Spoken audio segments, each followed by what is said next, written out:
Ya, Aurelita, gimana Mai pada saat awal Sonoku Pictures menemukan ide cerita Bolehkah Sekali Saja Ku Menangis ini, Mai? Silakan.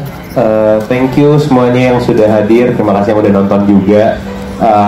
Idenya tuh awal ditemuin dari support group dan mental health juga. Kita diskusi sama seluruh tim juga, sama JH, sama Prilly, sama Pareka dan seluruh tim juga. Kita mencari apalagi ya mau kita bahas. Kalau kemarin di film pertama Sinemaku Pictures kita udah bahas soal bipolar, kayaknya kita coba bahas kesehatan mental yang lebih general dulu gitu. Kita nggak usah berlari terlalu jauh lagi seperti film pertama kita cari topik yang emang hangat juga di masyarakat.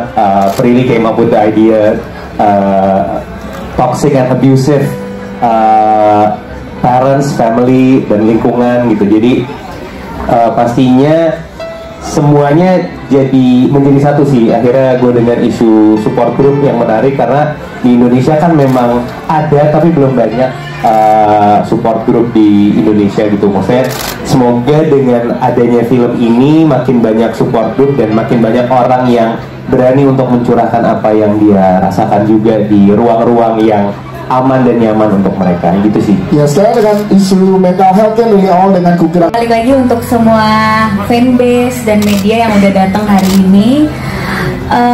Sebenarnya tujuan utama aku sendiri sebagai produser kenapa sih pengen bikin film, yang pasti pengen mengangkat isu-isu yang selama ini dianggap tabu atau tidak nyaman untuk dibahas. Aku selalu mikir film itu adalah medium yang kuat banget untuk kita menggambarkan apa yang sebenarnya terjadi di masyarakat gitu. Tapi mungkin kita nggak punya keberanian untuk mengungkapkannya atau membahasnya. Kalaupun kita punya keberanian untuk membahas, paling ujung-ujungnya kita melakukan campaign, seminar yang belum tentu juga nyampe di semua kalangan. Nah, makanya ingin mengangkat isu kesehatan mental karena aku sendiri sebagai produser dan sebagai pribadi pengen kesehatan mental itu menjadi isu yang mainstream gitu di masyarakat. Bukan isu yang kayaknya nggak enak untuk dibahas, nggak nyaman, atau sesuatu yang takut untuk diutarakan gitu. Kesehatan mental ini setiap hari harus kita jaga ya teman-teman, dan bukan sesuatu yang harusnya nggak nyaman dibicarakan. Makanya diangkatlah di sebuah film Bolehkah Sekali Saja Ku Menangis dengan isu yang lebih general supaya punya kedekatan yang lebih ke audiens. Dan semoga tadi teman-teman media yang nonton juga nyampe pesannya.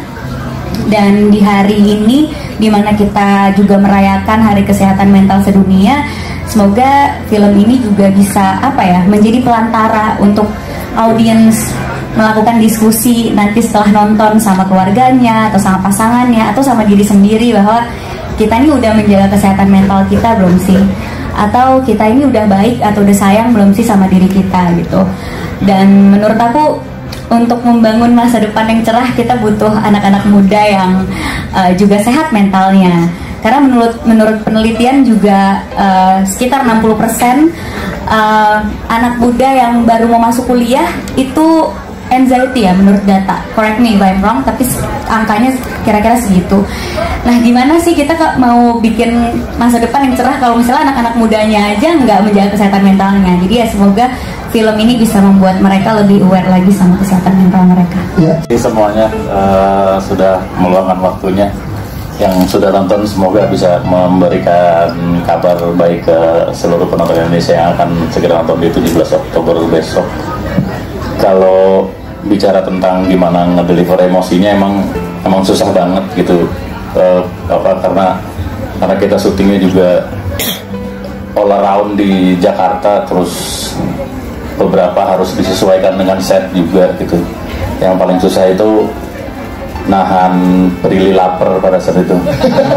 Emosinya lagi. Nahan Prilly lapar sama lu nangis sih Pak, soalnya FYI kalau dibilang kita jual kesedihan, kagak. Emang ini orang-orang yang kerja di dalamnya cengeng semua. Jadi ini emosional banget untuk seorang udah mau peak gitu, terus tiba-tiba ada suara perut. Tolong gitu. dong Pak, jangan bocorin yang itu. Itu ada di bloopers loh. Itu ada di bloopers. Ulang sampai 5 kali waktu itu gara-gara perut saya bunyi. Jadi emang emosinya tuh susah banget gitu buat teman-teman cast, saya akuin. Karena ada sesuatu yang kayak kita bikin di planting gitu semuanya, gimana gimana masukin emosi supaya kita nggak menjustifikasi, supaya kita lebih lebih grounded gitu untuk maininnya, untuk ngebawa tempo dan ritmenya gitu. Jadi emang dari naskah saya sama Umay sama juga dengan JH juga ada 2 penulis lain juga, Regi dan Basanti. Itu kita menulis benar-benar sedetail mungkin untuk ngeplanting emosinya, karena kita harus coba dulu di sebelum syuting kita rehearse sampai 10 hari untuk matengin emosinya gitu.